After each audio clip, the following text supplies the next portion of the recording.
Hi everyone, welcome back, or welcome if you're new. My name is Kira, and today I thought we would go over how to read more affordably. So with everything that's going on right now and people kind of having to cut back on certain things, at least in my country, in the US, I thought it was a good time to talk about tips and tricks on how to get books or reading resources that are far more affordable. And these should apply to other countries, I think. I think some of these programs exist or they are accessible online as well. But these are just some of the ways that I have found that cut down on costs of books. I think there's a lot of talk in the book community on consumption and all of that sort of thing, but I don't ever really hear about other resources that people can use, so I just wanted to list them here. So the first thing that I want to talk about, which is kind of a given and a lot of people have mentioned it probably before, but it is your library. I think that people have a vision of the library where I've seen it even on Reddit posts where people are saying, I don't really want to go into a library with all the crusty, dusty books and really old systems to look up books. And I think people don't really understand how much libraries have changed, especially with online resources. I have talked about Libby in the past. It's an app that is connected to your library. So you enter in your local library card and you can put books on hold that are either audiobook or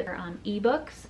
And you could send it to your Kindle, you could read it through the app, and also some libraries have Hoopla attached. But it is a really great resource where you can get ebooks and you don't have to buy the books, and that is definitely a way to read affordably. I personally like, especially now, to try books out, like a new series.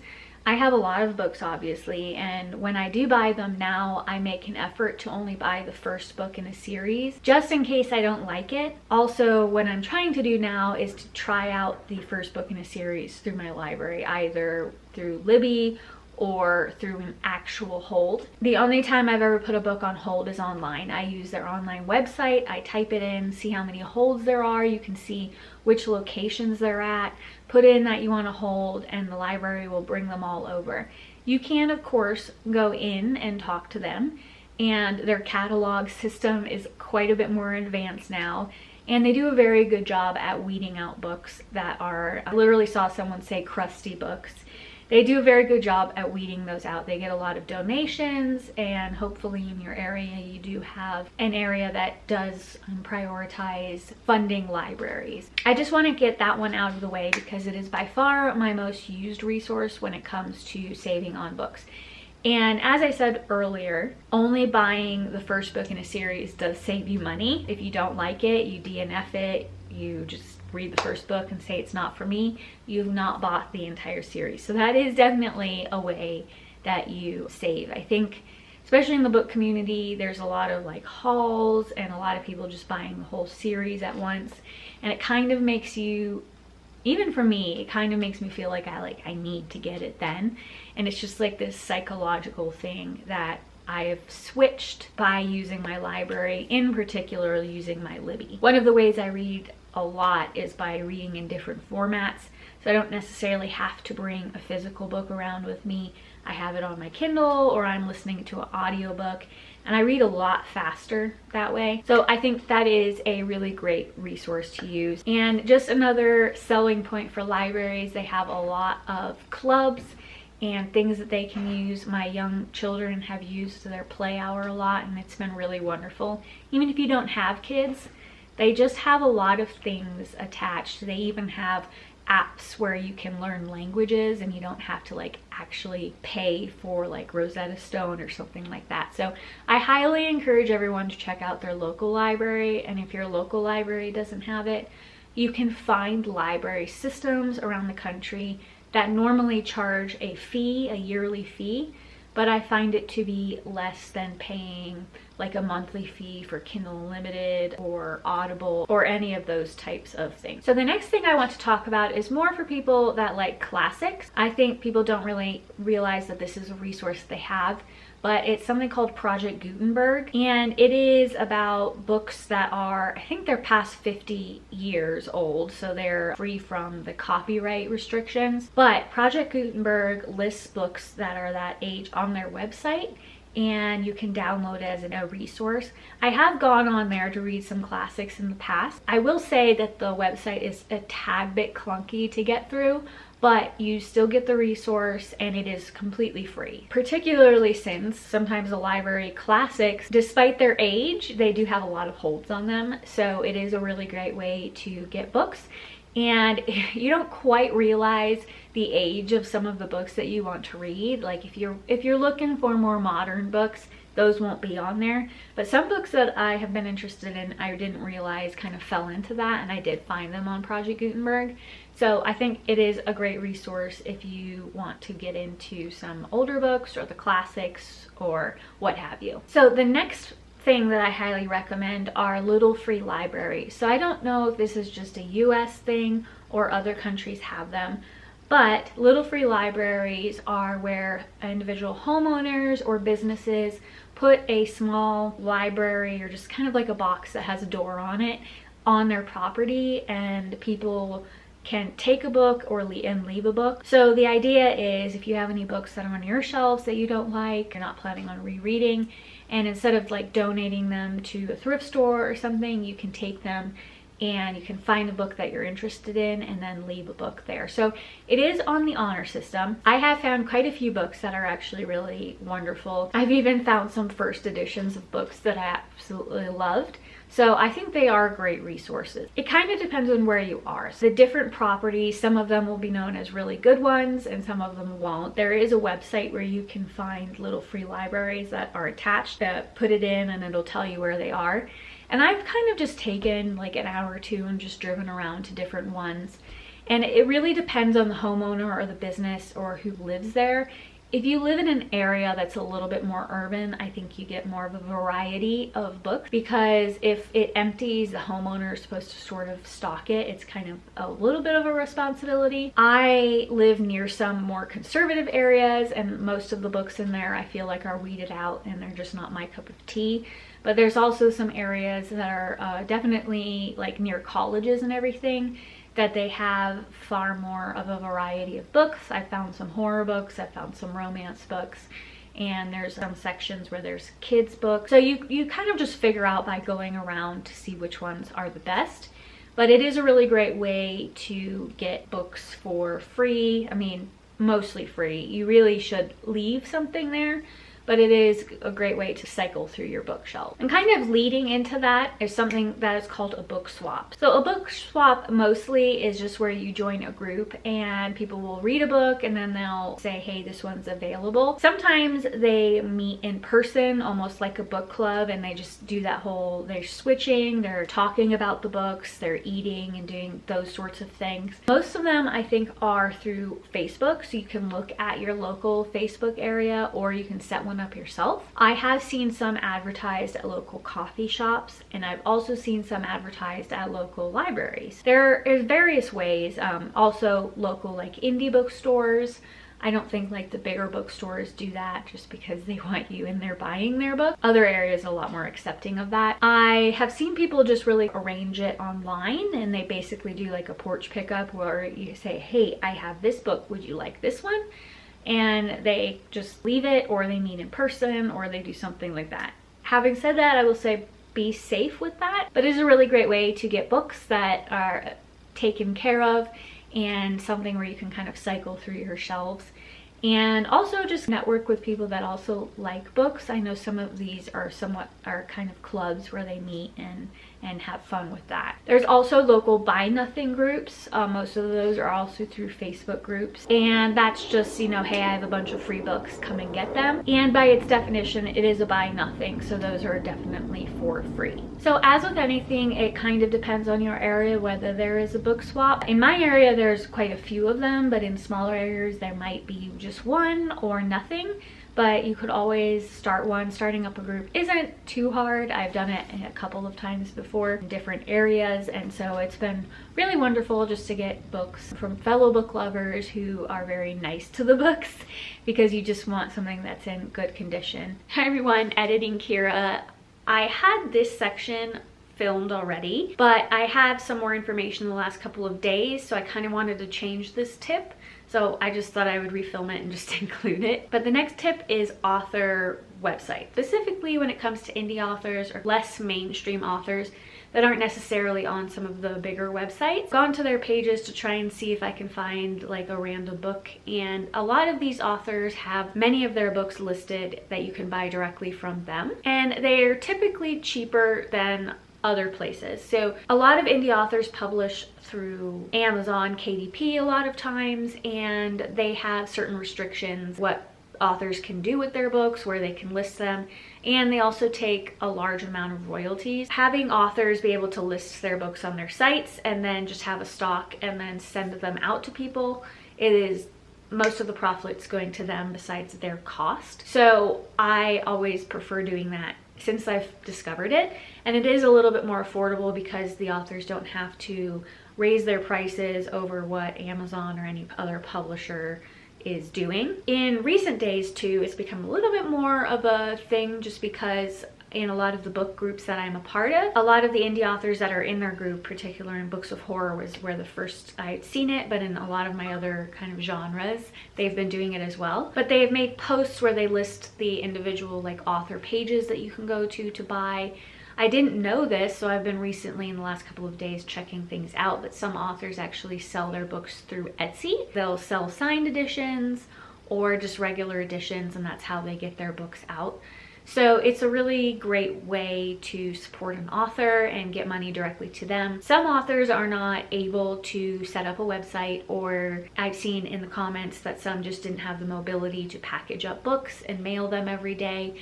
So a lot of those are still only listed on Amazon. I know there's a lot of people that don't like Amazon, and because they undercut smaller bookstores, but there are some indie authors whose only way to sell their book is through Amazon. So you kind of just have to take that with a grain of salt, make your decisions based on that. I do like to support indie authors, and so I am making an effort now to go to the individual author pages and now explore Etsy.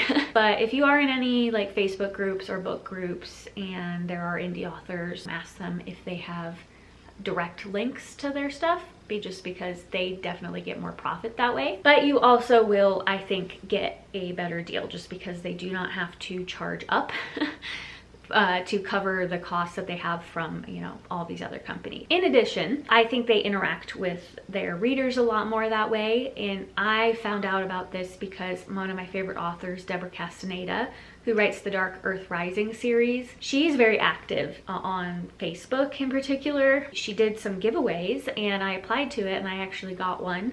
So I recently got it, so I'm going to be listening to the Spore Queen on audio. But I just think it was really neat to interact with her and also have an opportunity to give a giveaway on these websites and on their social media pages. Authors sometimes do that. I wouldn't say to rely on it all the time, but they definitely have opportunities where they do this for their readers, and so I just think it's a lot more personalized.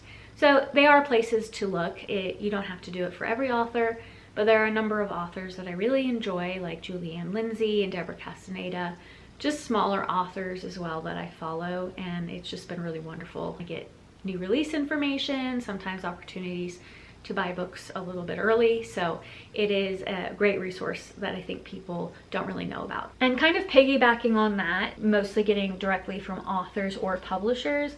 Publishers, you can sign up for some of their newsletters or emails if you'd like that. Some people don't like to be bombarded with that, but they do offer some discounts to people when it comes to existing books or new books, so you can keep an eye out on that. But also there is like NetGalley or any ARC reading site, or just ARCs in general. So if you don't know, ARCs are advanced reader copies. Sometimes you need more of a social media presence in order to get selected for some of those, but a lot of the times you don't really need to. I'm in a reading challenge group where a lot of people in it read ARCs for people, and they've got that from joining even Facebook groups with the authors in it. They put out a post asking for people if they do want to read their book and give some honest feedback. And so that is one way to get it. But if you join something like NetGalley, you can apply to it, and then if you get accepted, you can start applying for books to read. Now you do have to read them within a certain period of time. There are rules associated with it. I tried it personally and my mood reading kind of makes it a little bit harder. I'm not as much of a mood reader as was a little bit later, but when I apply for it and when I get accepted, sometimes my mind can change. And I don't think it's like super fair when I try to read the book if I'm not in the mood for it. So just keep that in mind. But if you are fine with reading ARC, that's a really great way, or listening to them. Sometimes there's audiobooks that they ask you to listen to. That is a great way to consume some books. Occasionally they will send you a physical copy. It kind of just depends. If anybody has any other ARC websites they want to list, they can. I'm not super familiar with them just because I tried NetGalley and it didn't really work out for me, but it is an option for a lot of people. And some of the people in my reading challenge almost exclusively read ARCs. I think it's a really wonderful way to read a book, but also kind of promote new authors. And the next thing I want to talk about are Goodreads giveaways. This isn't a guarantee. I have actually talked to quite a few people. They applied to these Goodreads giveaways and they've gotten a number of books from them. I know other people that haven't gotten any, but Goodreads, if you are on that app, has a section where you can apply for giveaways. They'll say, we're giving away 15 hard copies of this book, and if you win it they will send it to you. So you can get books that way. I just didn't know about it, so I kind of forget about applying to some. I've applied to some. I've never gotten picked, but I just thought I would mention it just as a, like, if somebody's curious. I've definitely added a lot of books to my want to read list from it.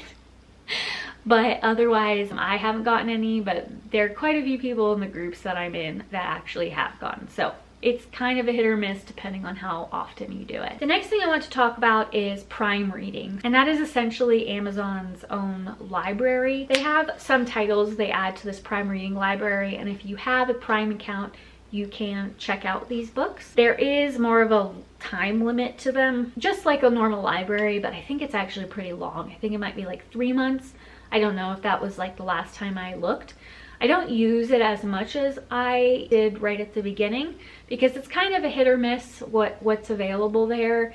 If you do have like a book wish list attached to Amazon, then I think it populates books that you might like, but you can check those out and they are free. I say that because you have to have an Amazon Prime account in order for you to have access to it, but essentially it's just a small portion of their Kindle Unlimited. You should just peruse. If you do have Amazon, you can do that. Amazon also has Amazon First Reads, so at the beginning of the month they have a number of books that they list for free that you can download to your Kindle, and there's sometimes new authors, sometimes older authors, and just various genres.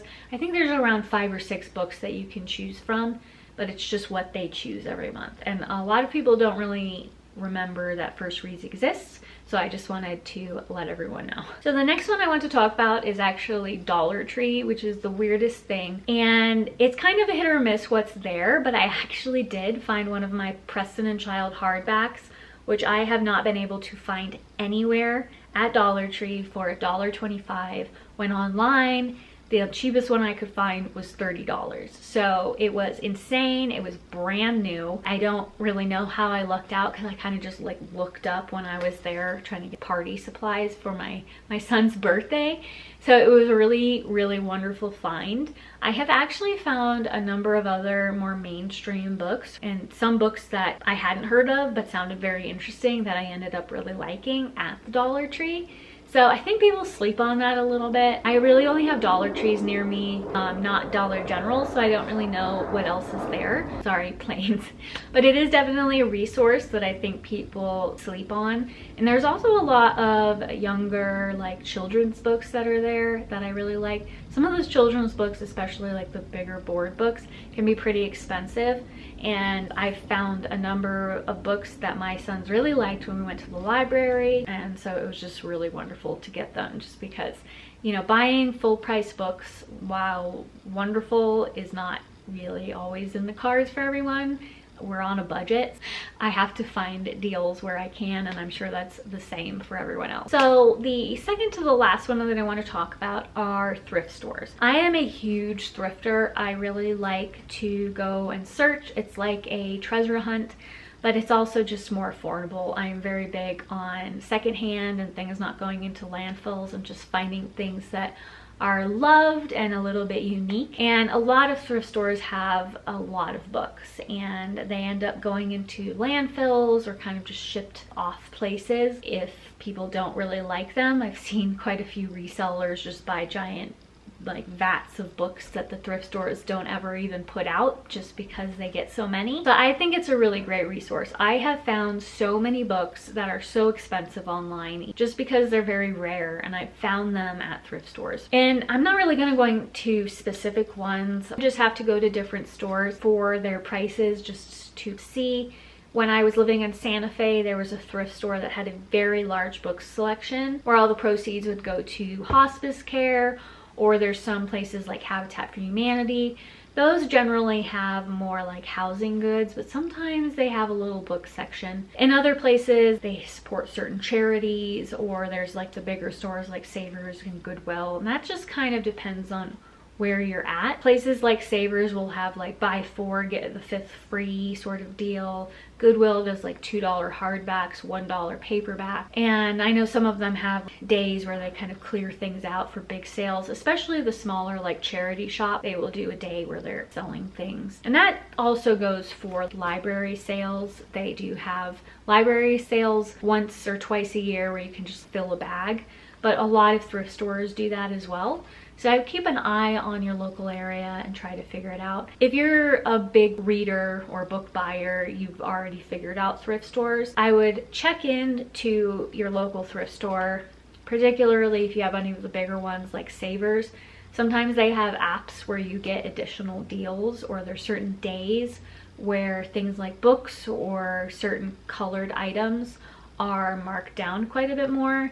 And if you know that, you can get additional deals on top of what's already a deal. I've asked the people that work there when they tend to put out most of the books, and in my area it's usually on Tuesdays, so I would go and peruse on Tuesdays because most of the stuff that people brought in on the weekends, they'd sort on Monday and set out by Tuesday. So, but I've gotten a lot of my collection via thrifting for sure. And the next thing is used bookstores. I feel like that's a little bit self-explanatory. Where I grew up in Arizona, they had a huge bookstore called Bookman's, and it was basically like a warehouse where you could go in and trade your books. Each one's a little bit different. Those are the types of places where you can go and find out if there's book swaps or book clubs in addition to that, and then trade in some books. Now when you trade in books, it's always quite a bit less than you think you're going to get, but you can either choose cash or trade at a lot of these places, and the trade is always much more than the cash. But I love those places. I just love the smell of used bookstores in particular. I don't really know why. I'm not really going to go into too much detail with used bookstores just because I think most of you already kind of know about those, but they are a good resource, and some of them have online sites as well. One of the local used bookstores close to me has an online catalog where you can either hold the book or they will just pull it out for you and mail it to you. So a lot of these used bookstores have upgraded their systems, and they can mail it to you from around the country. And the last thing that I'm going to talk about, but I'm going to be doing that in a different video just because it's going to be too long otherwise, is online bookshops. So they are a very great way to get deals on books, but I'm going to be going over through all of the websites that I typically look at, just because I've seen a lot of people online ask whether these book sites are legitimate and what people's experience has been with them. So I thought I'd go into a little bit more detail with that. It's probably not going to be a super long video, but I should be getting that out in the next couple of days. Otherwise, those were all the tips that I have currently. I hope I don't think of some more later. I've been trying to write them down as I think about them. Sometimes I miss stuff. So if you all have any more tips on how to get deals reading, please put them below. All of us are going to really appreciate it.